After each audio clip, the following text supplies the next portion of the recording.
Secrets of the Mesozoic Era, Triassic Period.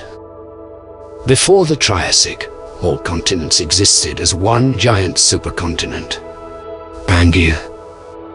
With the onset of the Triassic, Pangaea began to gradually split into Gondwana and Eurasia. The Atlantic Ocean began to form. Warming climates caused many inland seas to dry up. The consequences of the Permian extinction had a strong negative impact on the fauna and flora of our planet. But during the first 10 million years, life gradually recovered and flourished. Changes in temperature across the Triassic began to have a noticeable effect on plants and animals.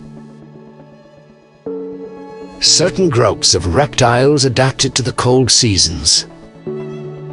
From these groups, mammals and somewhat later, birds evolved in the Triassic. The temperature drop was strongest in the northern latitudes. The climate in the rest of the areas remained warm. Therefore, the few reptiles that survived did well. Thanks to the hot climate, vegetation developed very fast. Marine invertebrates played a big role in creating a favorable climate. Reef-forming animals and ammonites. Reefs up to 1,000 meters thick were beginning to form. This phenomenon favored the formation of an ecological system. Bivalves, algae, sea urchins, starfish, and sponges lived between corals and formed the cores, or fine sand that filled all coral voids. Some of the cephalopod mollusks that inhabited the seas reached gargantuan sizes. The shells of some of them were as much as 5 meters in diameter. Today, the seas are home to enormous cephalopods such as squids, which were up to 18 meters long. But in the Mesozoic era, there were many more giant forms. These are the nautiloids, the first cephalopod mollusks. Throughout the Paleozoic era, the nautiloids were the most common marine predators. Then new, more highly organized cephalopods appeared, including ammonites. Numerous ammonites all but disappeared during the Permian extinction. But by the mid-Triassic, the populations of these creatures had spread again across the land. New mollusks, such as oysters, appeared in the seas. Oysters burrowed into the bottom sand, running water through their shells and filtering out food particles from it. Many new gastropod mollusks also appeared. These are snails and their relatives. New varieties of coral, shrimp, and lobster began to appear. The ancestors of sea lilies, sea urchins, and sea stars began to appear. The Triassic seas were inhabited by calcareous sponges, rhizomes, feeding crayfish, and ostracods. Ancient sharks swam in fresh water, and the seas were teeming with molluscous of all kinds. The first primitive bunny fish appeared. Sharks and bunny fish were constantly creating conflicts over prey. Each species tried to dominate the other. Over time, fish and sharks developed jaws capable of ripping apart the shells of crabs and shells of mollusks like mussels. The diversity of rayfishes increased. Predators like the mud and pike appeared among the rays. The largest Triassic rays reached 1 meter in length.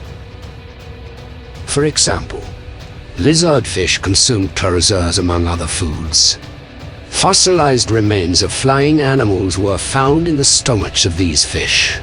Cartilaginous fish, on the other hand, were early extinct in the Triassic period. This class was now threatened with extinction. The primate Jolus conodonts of the Cambrian period became extinct in the Triassic. The insects of the Titanoptera appeared. These were gigantic grasshoppers up to 36 centimeters long. The largest predators of the Triassic seas were aquatic reptiles. Notosaurs looked like lizards. They used their sharp teeth to catch fish. The familiar Ichthyosaurs could outrun any prey, thanks to their prodigious speed. Large newt-like placodonts crawled about on the seafloor, searching for shells, and then crushing their prey with their powerful, flat teeth. The most famous Proterosaurus, Canistrophus. Canistrophus had a long and thin neck that was twice as long as its torso. It was a terrestrial animal, and probably used its graceful neck as a fishing rod. Standing at the water's edge, Canistrophus was able to reach fish swimming underwater quite a distance from the shore. At the beginning of the Triassic period, the animal life was the same throughout the Earth's landmass. Different species could spread unhindered throughout the Pangaea because there were no large water barriers in the way. Huge herds of herbivorous Lystrosaurs made short journeys and rested near lakes and rivers. Scientists have found fossil remains of these animals in various countries. These include China, India, South Africa, and even Antarctica. In the early Triassic, the first frogs foraged alongside them. Later, the ancestors of frogs were joined by the first terrestrial and aquatic turtles, as well as crocodiles. Very soon, aquatic turtles and crocodiles invaded the warm seas. There these creatures quickly multiplied and spread throughout the world's oceans. In the Triassic period, vertebrates became the dominant class, and from this class, the quadrupeds were strongly distinguished. This is when a new group called reptilomorphs was born. Reptilomorphs did not lay eggs, but laid them. From reptilomorphs, a group of archosauromorphs proliferated. And from that group came the most numerous subgroup called the archosaurs. Archosaurs means ruling reptiles. The first archosaurs were small animals that hunted small game along the banks of lakes and rivers. Subsequently, large members of the fauna began to evolve from small animals. The largest group of Triassic archosaurs was called the Corotus. Unlike the first dinosaurs, these were stocky, powerful, and relatively clumsy creatures. And this is a family belonging to the class Archosaurs in the order Licodons. Scientists gave these creatures the name Phytosaurus. Phytosaurs were semi-aquatic, almost like modern crocodiles. The family Pseudopelatinus stands out here and includes the largest almost terrestrial animals of the Triassic Age, up to 12 meters long. The third large order of the Corotus is the Ichthyosaurs. These animals were herbivores and had bony plates on their skin, and some acquired horns. Ichthyosaurus was typically 3 to 5 meters long. Also in the Triassic period, the group of prosauropods appeared. These were the direct ancestors of all the dinosaurs. Unlike true sauropods, the prosauropods retained the ability to stand on their hind legs and eat the leaves from the top of a particularly tall tree.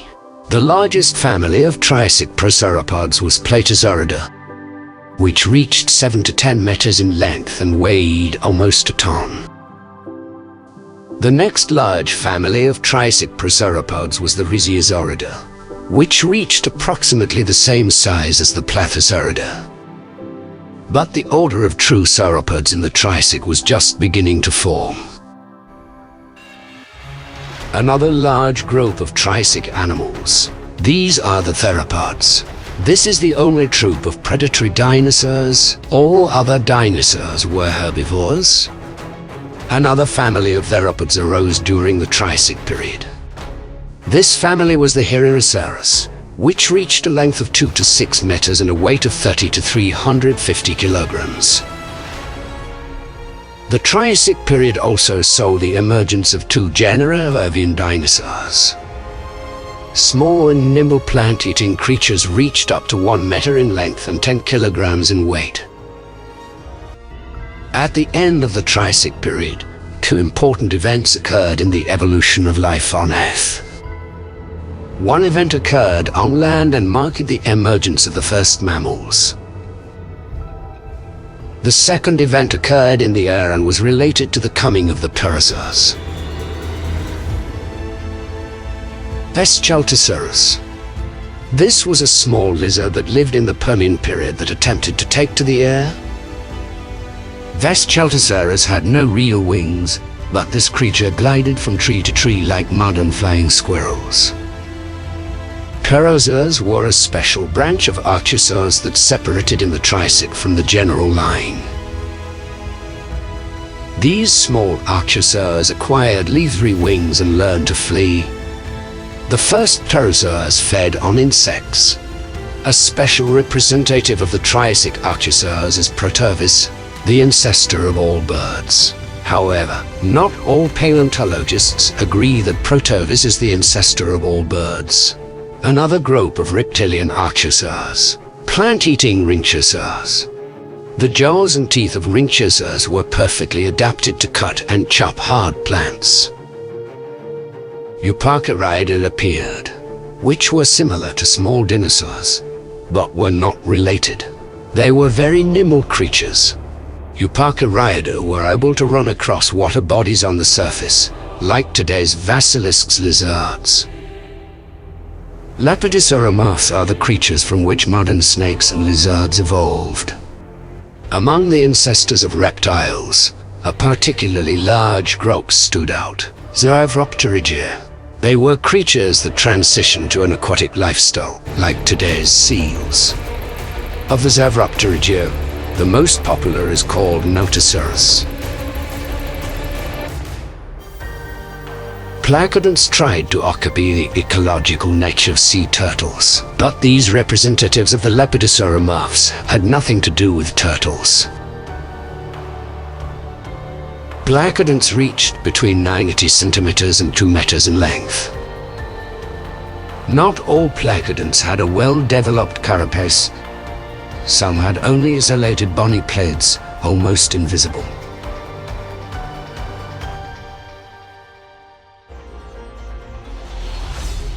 The Triassic period was marked by the appearance of plesiosaurs.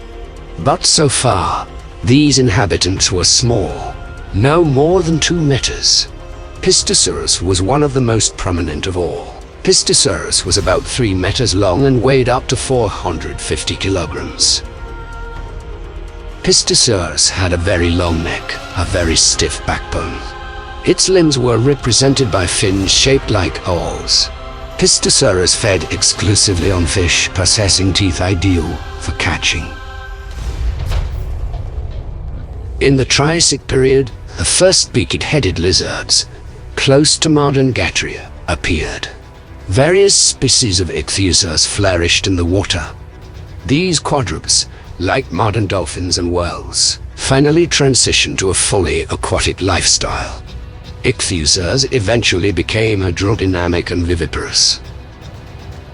The huge round eyes of Ichthyosaurs are due to the fact that these animals did not use echolocating like whales or dolphins. Ichthyosaurs relied entirely on their vision, and it can be said that the eyes of predators made a huge evolution and transformation. The poles of early Ichthyosaurs evolved into fins. This was a huge advantage in finding prey in the vast ocean. Ichthyosaurs began to grow in size and split into numerous species. Chastosaurus is considered the largest of the Ichthyosaur family. The largest Chastosaurus reached a length of 23 meters and weighed up to 40 tons. Chastosaurus was the record holder for size among the Triassic and previous periods. In the Triassic, the first true turtles appeared. The tortoise shell was not yet formed, and these reptiles could not hide their head and paws in case of danger. The Triassic period was filled with a wide variety of lizards. At the very beginning of the Mesozoic, the large-scale extinction was still going on. It hit the synapsid group of reptilomoths hard. The largest group of canodonts or dogtooths remained at the top of the food chain. Canodonts were fast-footed, predatory reptiles that attacked herds of slow herbivorous animals. In the late Triassic, Synodonts gave rise to true mammals, like the ancestors of today's mice and shrews. Aside from these synapsids, there were also small pterocephals, which survived the Permian Triassic extinction. The smallest group of animals in the Triassic can be attributed to all amphibians. Capitosaurs belonged to this group. These were large crocodile-like creatures from 2 to 6 meters in length. Among the amphibians, small creatures such as Triassic and plesiosaurs are known from the Triassic. Among new species, Metoposaurus and Ichthyosaurs also appeared, reaching up to 3 meters in length. In the Triassic, the first frog, Triadobatrachus, appeared. Unlike modern frogs, this 10-long animal had a small tail that looked more like a spur. About 225 million years ago, a group of reptiles called the Tecodonts arose. Tecodonts were aquatic and swam with their powerful tails, suiting with their hind legs, which were much larger than the front legs. When early tecodonts emerged from the water onto dry land, their strong hind legs quickly adapted to walking on solid ground. A little later, tecodonts began not only to walk quickly, but also to run quickly. These animals used 4 legs to walk, but they could run using only their hind legs. Over the next 20 million years, the tecodonts evolved into the first dinosaurs on Earth. These were sedentary animals with a small torso, small limbs, and a large head. Stegocephalus used an ambush when hunting. Predators waited for prey to pass by and suddenly attacked their prey. Mastodonsaurs. The skulls of these animals were up to 1 meter long. Mastodonsaurus resembled giant frogs in appearance. These giant frogs hunted fish and therefore rarely left the aquatic environment. The swamps were getting smaller, and the Mastodonsaurus had to inhabit deeper and deeper places, often accumulating in large numbers. This is why many skeletons of these animals are now found in small areas. In the Triassic, very many groups of the most diverse animals appear. But by the end of the period, all of the animal species listed above are extinct. The empty niches of extinct animals are filled by new creatures. Dinosaurs and other reptiles became the dominant group of land animals. Among the dinosaurs, the theropods and prosauropods appeared. Theropods moved on well-developed hind limbs, had a heavy tail, powerful jaws, small and weak for limbs. These animals ranged in size from a few centimeters to 15 meters. Theropods were absolute predators. Prosauropods fed, as a rule, on plants. Some of them were omnivorous animals. The herbivores walked on 4 legs. Prosauropods had a small head, long neck and tail. Plesiosaurs lived in the sea but sometimes ventured ashore. Predators reached 15 meters in length and fed on fish. There's something else worth mentioning. It's Chorotrium, or Chorotrium. It's not a living creature. That's what scientists call a fossil Triassic footprint. Coincidentally, these footprints look remarkably similar to the hands of monkeys, humans, and bears. Chorotrian footprints were first discovered in German Triassic sandstones in 1834 and then in England in 1838. The same traces were found before dinosaurs were known. Theories as to what animal these footprints belonged to are quite varied, but no one has yet come to a consensus. Many reptiles appeared in the sea, which undoubtedly evolved from the mainland ancestors. Turtles with a broad bone shell, dolphin-like Ichthyosaurs and giant plesiosaurs with a small head on a long neck rapidly evolved. Ichthyosaurs had a row of uniform teeth. In turtles, the 5-toed limbs of Ichthyosaurs evolved into well-adapted flippers for swimming. Beginning in the Triassic period, reptiles that moved to live in the sea gradually settled in more and more expanses of the ocean. Thank you for watching this issue to the end. Give it a thumbs up and leave a comment. Don't forget to subscribe if you haven't already, and also click on the bell not to miss new and interesting issues from the channel Real Unreal.